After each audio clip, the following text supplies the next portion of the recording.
Welcome to St Anselm's for coming down from Birkenhead all the way over here to France to join us for this weekend and the Armistice Festival in Compiègne.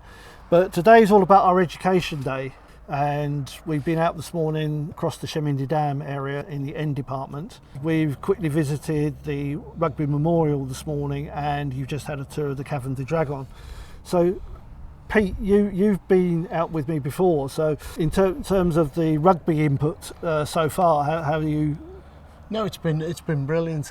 The kids have really enjoyed what we've done and what we've seen so far, and I think it sort of resonated with them, the fact of the rugby and the fact that they're starting on the rugby career, and we're coming here, and I think it definitely resonated with them, and they've certainly come up to us and said how much they've enjoyed what we've done so far. That's great, that's very kind. And Matt, your first visit here, with myself and our team. What's your first impression about coming to a site like this? Because it's very different to the Somme, very different to Passchendaele and Ypres, isn't it? Yeah, it's brilliant. The rugby connection as well was great with the Rugby Memorial, something that the kids loved as well as me for the first time.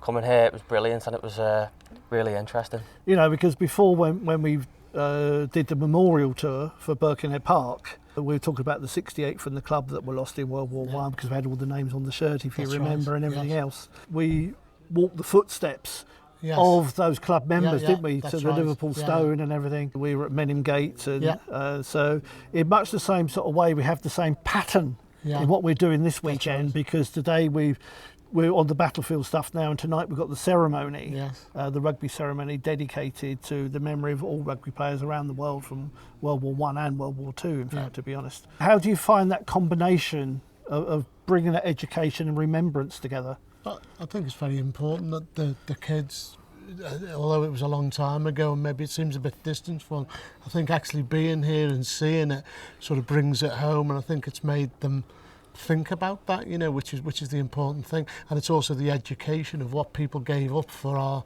that we're here now and we can do this. And I think that's what a few of the kids have already said to us. There's a great connection, because you wouldn't necessarily always think about these things, but you know, with the history and the rugby and all coming together, it gives them that opportunity to be educated. It's just a unique combination, isn't it? Yeah. Because it's not a classroom atmosphere, it's not about tell, it's look and see, isn't it? Yeah, as well. And that's a whole different way of teaching and learning as well. And I mean, let's face it, your boys are all age, 13, just coming on 14 now, aren't they? Yeah. So they're going to be at the stage next year when they're going to have to make decisions about the exam courses they're going to take, aren't you, at the college? So hopefully this will influence it a little bit as well. And some of the boys will think about combining sport and history. Yeah. And well, definitely. And also there, as I say, it brings it to life rather than just sitting in a classroom and reading from a book. You can actually appreciate and it comes alive, doesn't it? Exactly. I mean, everyone can watch a video, everyone can read a book, but if you're actually standing in the footsteps of those past generations, then it does become real, doesn't it? Definitely. Yeah. Look, guys, thank you very much, as I say, again, for coming out. And brilliant. Thank you very much. Great. Thank you very much. Cheers, guys.